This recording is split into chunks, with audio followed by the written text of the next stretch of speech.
Patience is a virtue. That's the motto of this year's Alaskan Cajun Invasion. An annual journey to some of North America's most sought-after fishing adventures can be quite a challenge, especially when an airline and weather delays send you on a 36-hour tour across the continent. Well, after 35 hours of travel due to a little flight hiccup, we have finally landed in Anchorage. All right, time for a good hot shower. You can feel the cool air here. I'd like a nice cold beer too, I think. That'll be nice. And then it'll be time for silver salmon, red salmon, lingcod they've been catching a lot of, and some big haliburtons. And probably a shower. But sometimes the destination is worth the trek.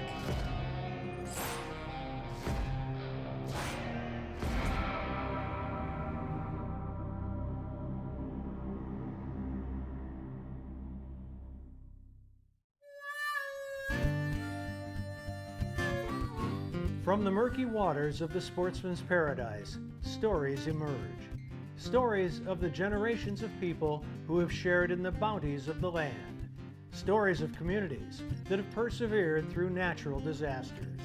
Stories of the abundance of fish, wildlife, and adventures that create an ecosystem rich in diversity.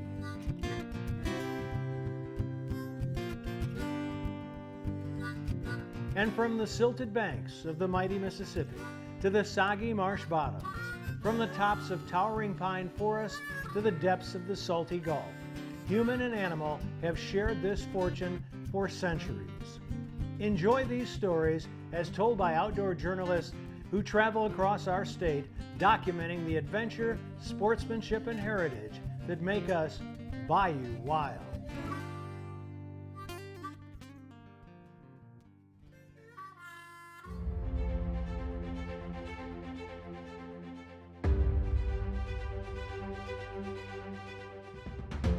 The Cajun Invasion begins with a scenic drive on Alaska State Highway 1. This path winds its way alongside the northeasternmost shores of the Cook Inlet and through mountain valleys of the Chugach State Park.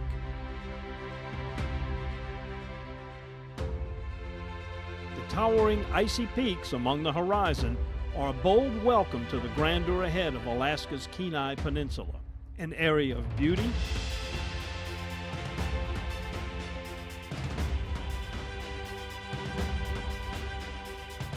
sport,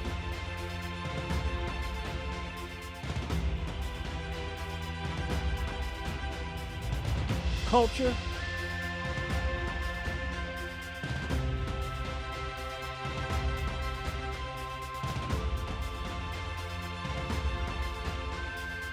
and surprise.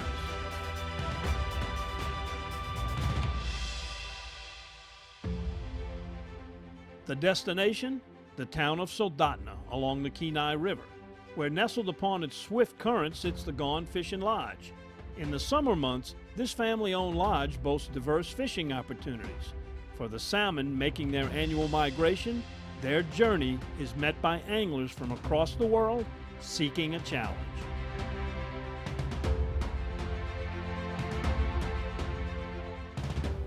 Cajun Invasion is celebrating its 14th year this year, and I gotta admit, I'm taking partial credit for it. Ralph Crystal, owner here at the Gone Fishin Lodge in Soldotna, Alaska, and I just got to talking one time and asked him, what do you think about Louisiana people coming up to your lodge? And he said, do you think they'd be interested in it? And I said, July and August, with the temperatures we've got in Louisiana? Absolutely. Even though Alaska is such a big place, there's such few areas that are actually towns. When you go to all these fishing towns, you don't feel like you're in a big town. So it's easy to feel welcomed and it's easy to feel comfortable coming back just 1 year later. The Gone Fishin Lodge is very unique for a couple of reasons. Number one, it's completely turnkey. It's like coming to someone's home, and they treat you like family, and that's the key to their success, what makes the Gone Fishin Lodge so successful.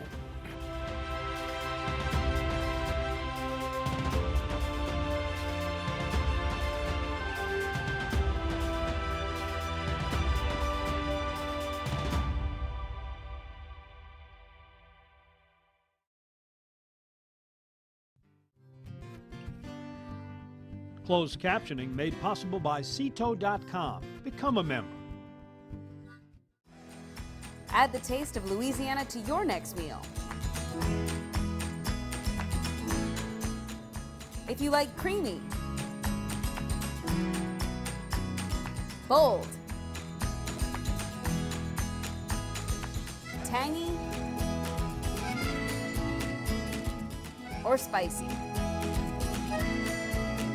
Bring home the taste of Louisiana with sauces from Louisiana fish fry products.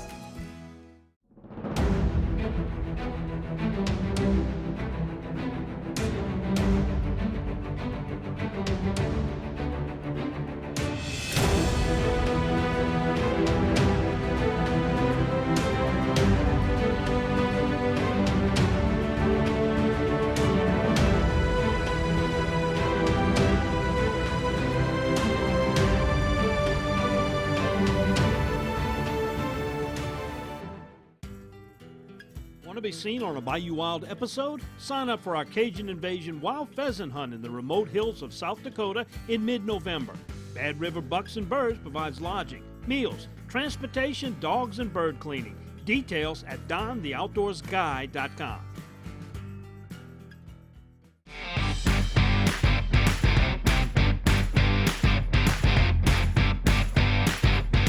I won this boat fishing the CCA Star Tournament. Felt surreal for about a week. My name is Amelia, and I'm from Abbeville, and I won this boat.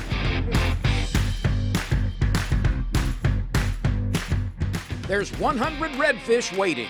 It all starts Memorial Day weekend. Sign up today.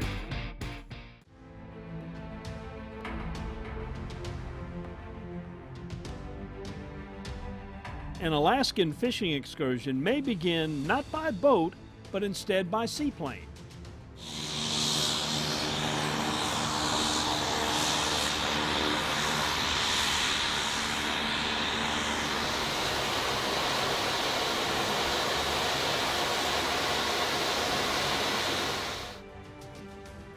A short flight across the Cook Inlet to the foot of the Alaskan mountain range brings anglers on a quest for silver salmon.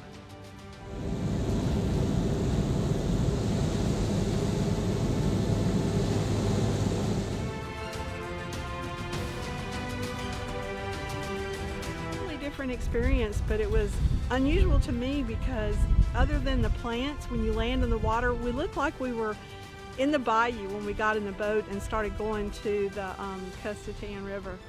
This area we're fishing does a little bit look like Louisiana marshes. It was a little nerve-wracking flying 300 feet over them to get under the clouds today. I was a little nervous at that, but it's similar. I wouldn't say the river looks too much like Louisiana though. I think with all this purple flower here, the fireweed, it looks a little different. There's a lot of different ways that you can try to catch these silvers. They're a biting fish, a great sport fish.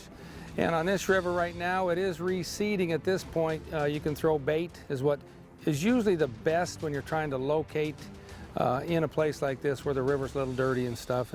But as it clears up, I've thrown spinners here really effectively. Hold it down, hold it down. All right, we're on the Custatan River, fishing silver salmon as they make their annual migration. Get him, Ralph. All right. Look at that beautiful fish. They start out in fresh water. They're born in the fresh water. They live in the fresh water for a period of time, and then they head out to the salt water for a couple years, and then they come right back up to the place they were born. A silver salmon is hard to compare to anything in Louisiana because they have a very soft bite. I would say they almost compare to a speckled trout. They don't bite as aggressively, but they kind of fight the same way. I guess similar to a speckled trout, but less aggressive, but a bigger fish. Oh, good catch. This river here is all glacial silt, and it's always moving. It changes every year with the flow of the river, and so I'm looking for a sandbar like we're on today with a direct channel out in front of me.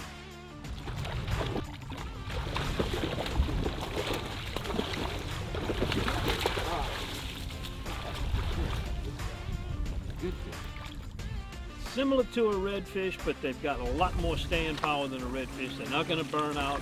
They do some acrobatics. They jump, they turn, they twist, trying to get away, and they're amazing on the amount of strength that those fish have. But I guess that's from swimming against the stream for all those miles.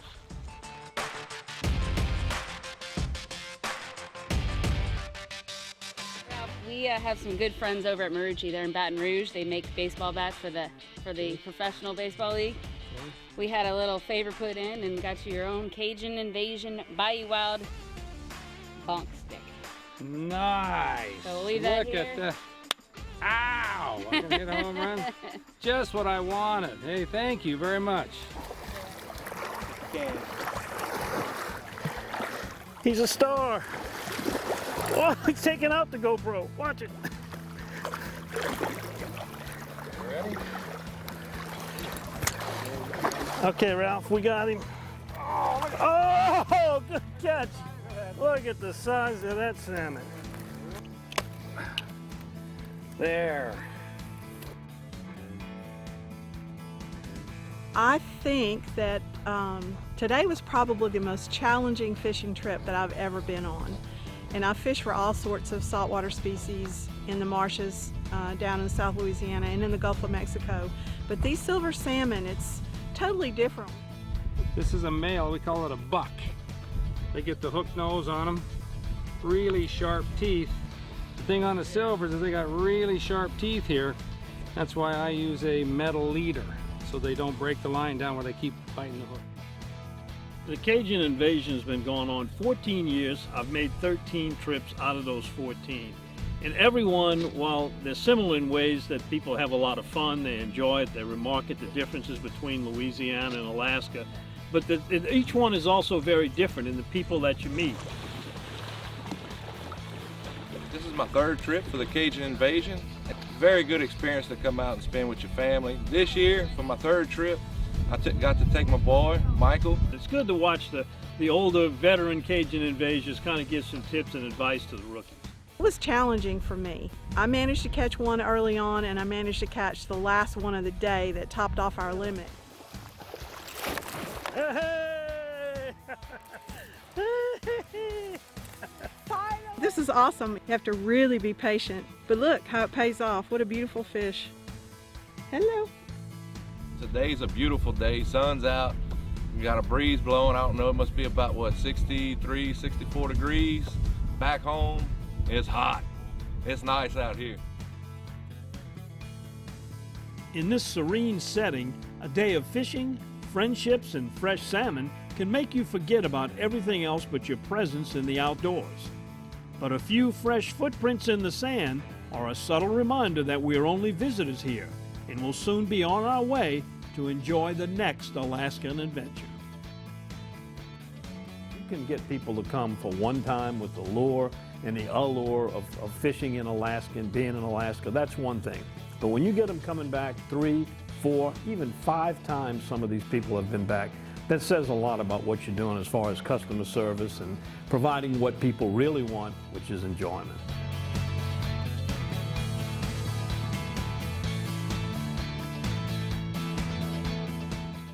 Coming up next, on the Kenai, a day off from fishing provides the opportunity to explore an area of wonder and rich in culture. Yeah, we're out here subsistence fishing, dip net and reds.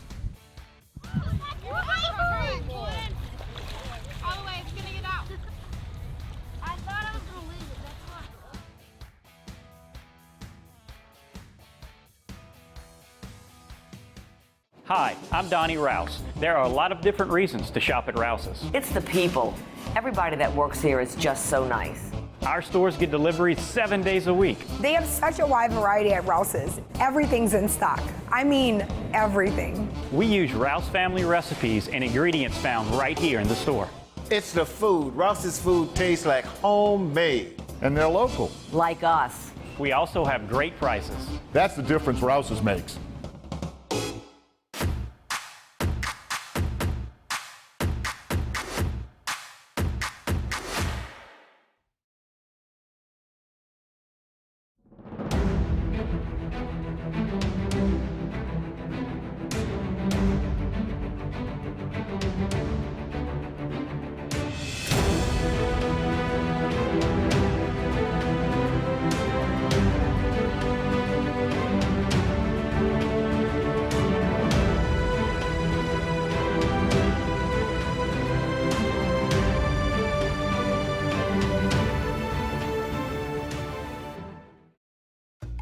Some things in life smell delicious. Others not so much. Like a gas leak. Propane, for instance, is naturally odorless. That's why we add strong odorants to alert you if there is a leak. So if you ever smell gas, turn your system off at the tank and call your propane dealer immediately. Propane is a safe and exceptional fuel, and we want to keep it that way. Hello, my friends. This is Louisiana native Zachary Richard. I cherish the outdoor experiences that make our state so special. And for the first time in over 60 years, whooping cranes are back in Louisiana. Wildlife and fisheries need your help as these beautiful birds resettle in our state. If you spot a whooping crane, observe it from a distance, and if you witness anyone harming one of these very special birds, call the number on the screen. This message is underwritten by Chevron.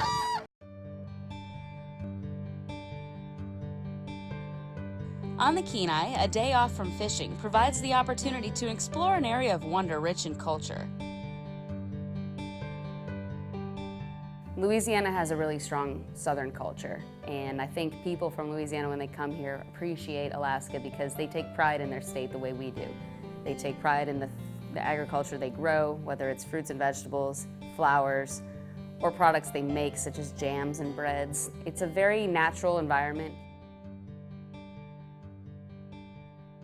Scenic views are around every turn. Green spruce forests blanket mountainsides, highlighted with blues, purples, and yellows of a pristine landscape. And remnants of last winter's snowfall dust the highest peaks. The midnight sun slowly creeps across the sky. Every direction is postcard perfection. They've got it all. It's the Kenai Peninsula. What really got its fame was the king salmon. It's famous. The world record king salmon came right here from the Kenai River, and this lodge sits right on it. You virtually have salmon fishing in your backyard. Much like those from the South, residents from Alaska are proud to share their heritage and culture with inquiring minds.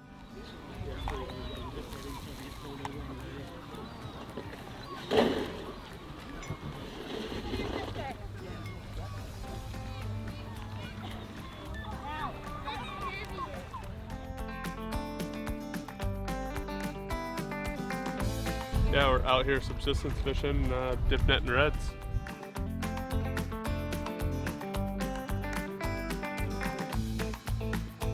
Only residents of Alaska can dip net reds, and head of household gets 25, and you get 10 fish per other person in the household. Witnessing young and old participating in this exclusive form of fishing brings a true appreciation for the people and the bounties of this land. All the way, it's gonna get out. I thought I was gonna lose it, that's why. Martha, here at the Castleoff River, this is almost like a festival atmosphere out here with this dip net. Super laid back here. I could see Louisiana having a really good time with this. It's natives only, so if you're an Alaskan resident, you can come out here.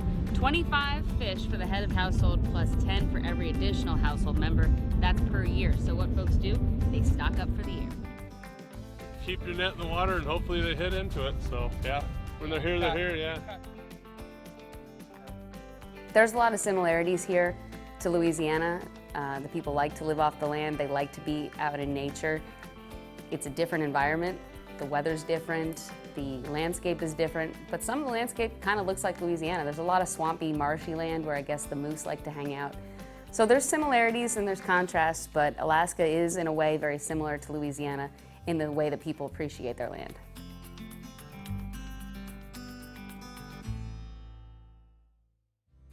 Coming up next, we're back in the lower 48 with some fresh Alaskan salmon, and we'll share a quick recipe for sockeye in the smoker.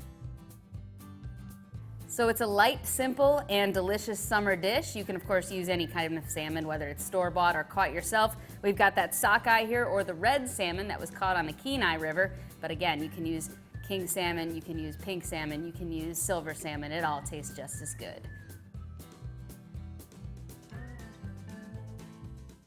In 1967, Dutch Stogner realized his dream to run his own meat market. 50 years and 3 generations later, Double D and the Stogner family still operate with Dutch's original commitment to quality. Pick up some Double D sausage today and share your good times with us on Facebook.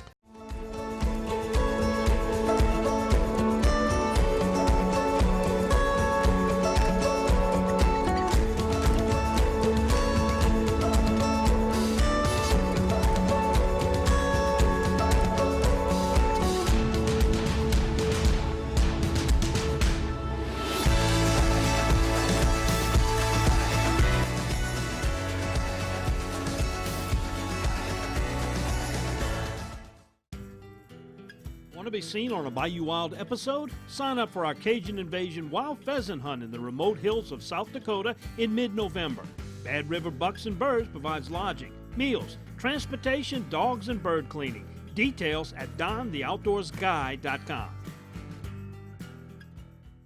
In 1967, Dutch Stogner realized his dream to run his own meat market. 50 years and 3 generations later, Double D and the Stogner family still operate with Dutch's original commitment to quality. Pick up some Double D sausage today and share your good times with us on Facebook. Well, we're back here in southeast Louisiana after a wonderful Cajun invasion. Of course, a hot, muggy, and rainy Louisiana day. Let's put on some salmon on the smoker.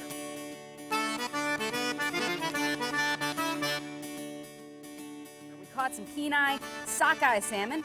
They consider this the filet mignon of salmon. You can see how red it is here. What we did with it, we brined it first. Brining fish is very important when you smoke it.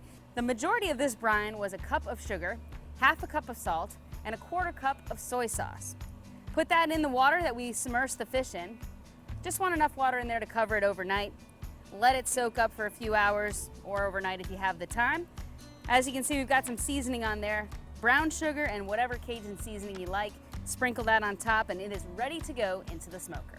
We've got our smoker set on a low temperature. That's going to keep it from drying out. Also, that brine's going to prevent it from drying out. We're going to close this baby up, let it do some work, let it smoke for about 2 hours and come back and check it out.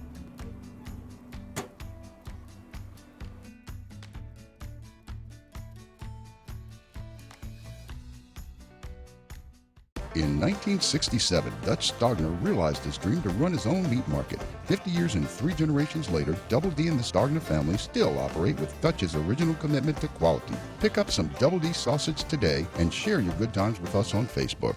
Hi, I'm Donnie Rouse. There are a lot of different reasons to shop at Rouse's. It's the people. Everybody that works here is just so nice. Our stores get deliveries 7 days a week. They have such a wide variety at Rouse's. Everything's in stock. I mean, everything. We use Rouse family recipes and ingredients found right here in the store. It's the food. Rouse's food tastes like homemade. And they're local. Like us. We also have great prices. That's the difference Rouse's makes.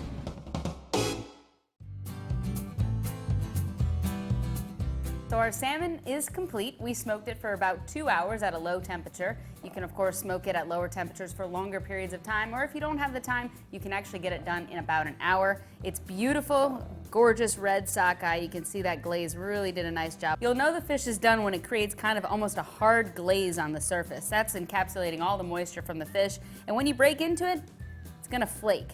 So this is 100% done. Beautiful meat there. No juice is really flowing out of it. They're all kind of into the meat. Looks delicious. And what I'm going to pair it with is just a nice little summer salad with some Salad Judy's balsamic vinaigrette. I've got a spring salad mix here. I'll mix that up, plate it up, and get to work. So it's a light, simple, and delicious summer dish. You can, of course, use any kind of salmon, whether it's store-bought or caught yourself. We've got that sockeye here, or the red salmon that was caught on the Kenai River. But again, you can use king salmon, you can use pink salmon, you can use silver salmon. It all tastes just as good.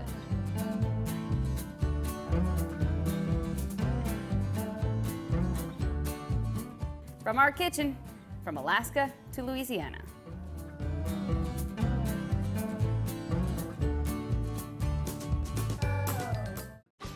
I've been using Louisiana fish fry products so much, even the kids are getting into it. Clonio bag, clam boil, or great crawfish every time.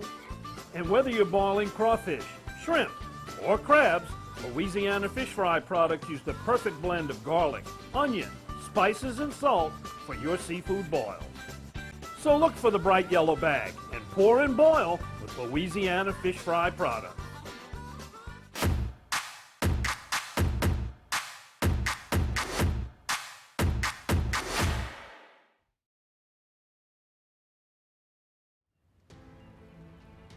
Ball. So I got started at a pretty young age. When I was 13, I had to take a class for the Youth Hunter Education Challenge, and through that, I got introduced to shooting sports. Ball. And when I went to college, that's when I learned about international skeet. I shot for the University of Louisiana at Lafayette, and through there, I learned about international skeet at the world level, and so I've been doing that ever since. So I've been shooting international skeet now for about 8 years, and working hard and trying to make it happen. Cool.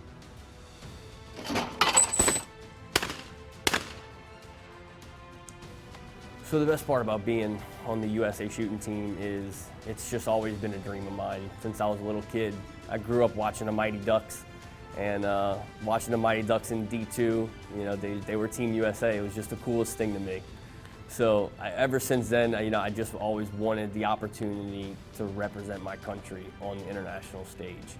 And for me to have that opportunity, it's a huge blessing and a great opportunity. You know, it's just awesome.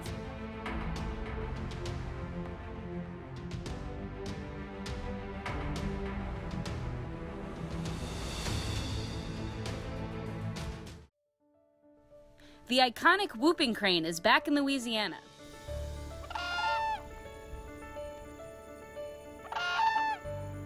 If you spot a whooping crane, remember, observe and admire it from a distance,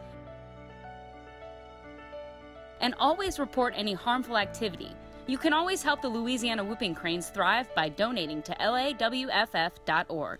Thank you to Chevron and the Louisiana Wildlife and Fisheries Foundation for their generous support. What we've shared in this episode is just a small sample of an annual Cajun Invasion trip. To sum up our trip to Alaska, once amazing, always amazing. But in offshore waters, sport fishing becomes a challenge when targeting highly regulated and uniquely different species.